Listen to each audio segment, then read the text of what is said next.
영순이 여러분 안녕하세요. 한국이 자체적으로 핵 개발에 들어갔습니다. 핵연료 재처리 기술 시연에 성공하면서 무기 개발에 가까워진 것인데요. 미국은 물론이고 국제적으로 한국의 핵 개발 소식에 찬동하며 응원하는 움직임이 일어났다고 하는데요. 그동안 핵 개발에 강력하게 반대한 미국도 태도를 바꾸며 한국의 개발을 지지하는 모습을 보였다고 하죠. 바로 북한의 존재가 이를 가능하게 했다고 합니다. 대체 어떤 일이 한반도에서 벌어지고 있는지 지금부터 자세하게 설명해 드리겠습니다.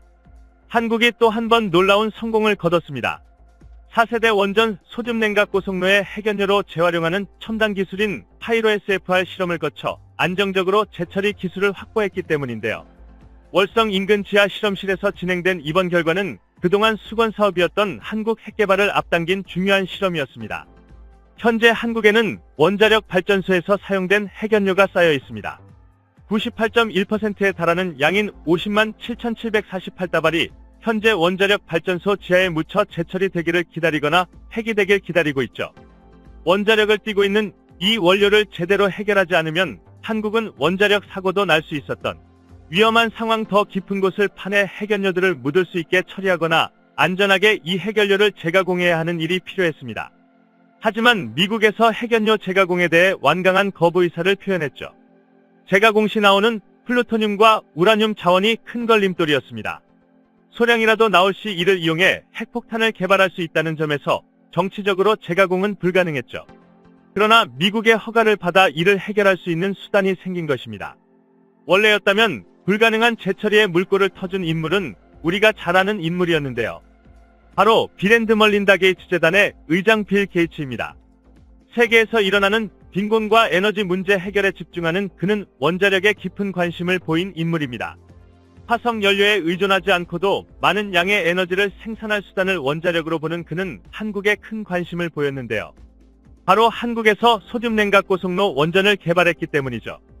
SFR은 현재 연구개발 중인 원자로 가운데서 지속 가능성은 물론이고 경제성 및 안전성에서 탁월한 원자로로 현재 4세대 원자로 기술 중 가장 발전한 기술입니다. 한국은 SFR 원전을 세계에서 가장 먼저 개발한 국가로 빌 게이츠가 탐낸 기술을 먼저 개발했지만 정치적인 이유와 비용 문제로 인해 제대로 기술을 적용하지 못했습니다. 이 사실을 안 빌 게이츠는 SFR 기술을 활용하고자 한국을 방문했죠. 독자적으로 소듐 냉각 고속로를 개발한 빌 게이츠는 테라파워라는 회사를 세워 개발에 수천억을 쏟아부었습니다. 하지만 이 기술이 한국이 개발한 기술에 비해 뒤처진 것을 깨닫고 이를 참고하고자 한국을 들린 것입니다. 덕분에 한국은 SFR 기술을 시연하고 이를 활용할 기회를 얻게 되었죠. 그동안 미국의 간섭으로 인해 원자로 개발에 뒤처졌으나 빌 게이츠의 개입 덕분에 SFR 기술을 활용할 수 있게 되었습니다. 미국 역시 빌 게이츠가 개발하는 SFR 원자로 기술에 탐을 내던 상황 한국의 SFR 개발을 허용함으로써 빌 게이츠 기술 개발을 간접적으로 지원한 것인데요. 이 기회를 활용해 한국은 핵연료 재처리에 손을 댈 수 있었습니다. 핵 개발에 한 발 가까이 다가갈 수 있었던 것이죠. 덕분에 한국은 핵연료 재처리 기술을 완성할 수 있었고 실제 지하에서 실험을 성공하면서 핵 개발에 필요한 중요한 기술을 손에 넣으면서 북한에 맞대응할 무기를 얻게 되었죠. 미국 역시 한국의 핵연료 재처리 기술 완성을 알게 되었습니다. 다만 예전과 다르게 기술 개발에 대해 모른 척 넘어가는 모습을 보였는데요. 이전과 다르게 왜 미국은 한국에게 기술 개발을 허용해 준 것일까요? 바로 북한이 소형 핵탄두 개발을 완성하면서 예상보다 훨씬 빠르게 한국은 물론이고 미국까지 타격할 핵무기 개발을 완료했기 때문입니다. 그 전까지는 돈은 물론이고 기술도 없어서 러시아나 중국의 핵기술을 이전받은 북한은 여러 차례 실험을 통해 기술 발전을 도모할 수 있었고 최근에는 괄목할 정도로 놀라운 성능의 ICBM 기술과 소형 핵탄두 기술을 손에 넣었죠.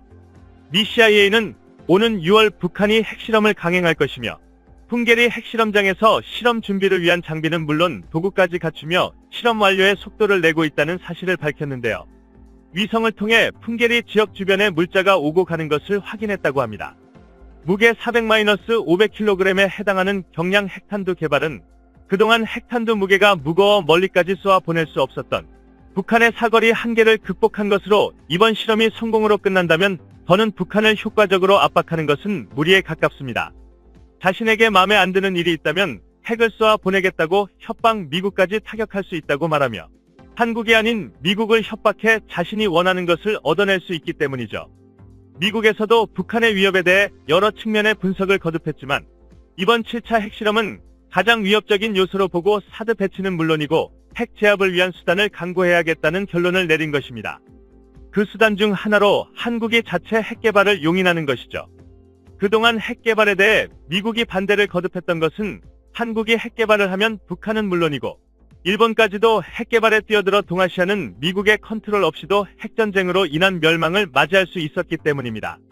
그나마 해구산 보호를 선언하며 한국과 일본을 억제한 덕분에 큰 사고가 일어나지 않았지만 북한이 핵실험을 강행한 끝에 더는 미국의 해구산으로는 부족하다는 현실이 드러난 것이죠. 한국 정부는 이를 위해 미국 핵탄두를 한국에 이전하는 계획을 주장 현재 미국이 운용하고 있는 핵탄두를 한국에 배치하는 방법을 동원, 간접적으로 북한의 핵 도발을 막겠다는 생각을 했는데요. 하지만 미국의 허락이 있지 않으면 핵을 쏠 수도, 그렇다고 움직일 수도 없기에 이 방법은 많은 전문가들 사이에서 비난을 받았습니다. 국가가 온전히 핵을 가질 수 있어야만 비로소 핵을 가졌다고 할 수 있는 것이죠. 그 결과가 바로 핵연료 재처리 실험입니다. 이번 실험에 대해 미국 아이다호 연구소, 아르곤 연구소는 물론이고 한국원 자력연구원이 연구한 결과를 보고서로 작성 JFCS에서 이를 허락하면서 핵 개발이 빠르게 진전되었습니다. 서울대학교 공학전문대학원 교수인 핵공학자 서균열에 따르면 한국은 1조 원만 핵 개발에 투자하면 그 이후로 핵무기를 찍어내는데 100억 원 정도만 투자하면 된다고 말하며 한국 과학기술 수준과 보유하고 있는 플루토늄 양만 계산해봐도 핵무기 5,000개를 만들어낼 수 있다고 바라봤는데요. 이번 재처리 기술 실험이 성공함에 따라 핵무기 개발 완료까지 대략 1년 정도의 시간이 소요될 것으로 분석됩니다. 이 기간 동안 북한의 도발에 맞서 미국과 공동 대비를 한다면 충분히 한국은 핵무장을 통해 핵보유국으로 거듭나게 되는 것이죠. 국제원 자력기구 역시 한국의 재처리 기술 실험 성공을 알게 되었고 이에 대해 지지하는 의사를 표명하며 한국 핵 개발에 긍정적인 답변을 보냈습니다. 특히 올해 9월부터 IAEA 의장국을 맡게 되는 한국이기에 이번 핵개발 지지는 의미 있는 메시지라 볼 수 있는데요. 미국 보수논객인 더그 밴도우는 한국 핵무장에 첫 발을 내디딘 것에 축하의 메시지를 보내며 박정희 대통령이 과거 선견지명을 보인 일이 지금에서야 결실을 보게 되었다며 핵무장은 한반도만이 아니라 중국까지도 영향을 주는 중요한 결정이라며 칭찬했습니다.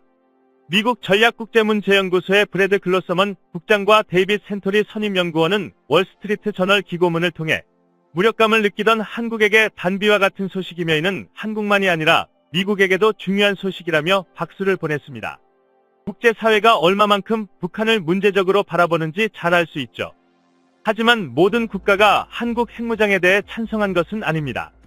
가장 격렬하게 반대한 일본과 간접적으로 핵 영향에 놓인 중국은 한국의 핵무장에 대해 부정적인 의사를 내비쳤죠. 특히 일본의 핵개발을 부르짖으며 위협에 맞서 강한 일본을 주장했던 아베 신조 전 총리는 한국의 핵개발 소식에 충격받으며 평화를 지키는 일본이 핵을 먼저 가져야 한다고 주장 핵을 맞은 일본이야말로 누구보다도 핵을 선용할 수 있다고 주장했다.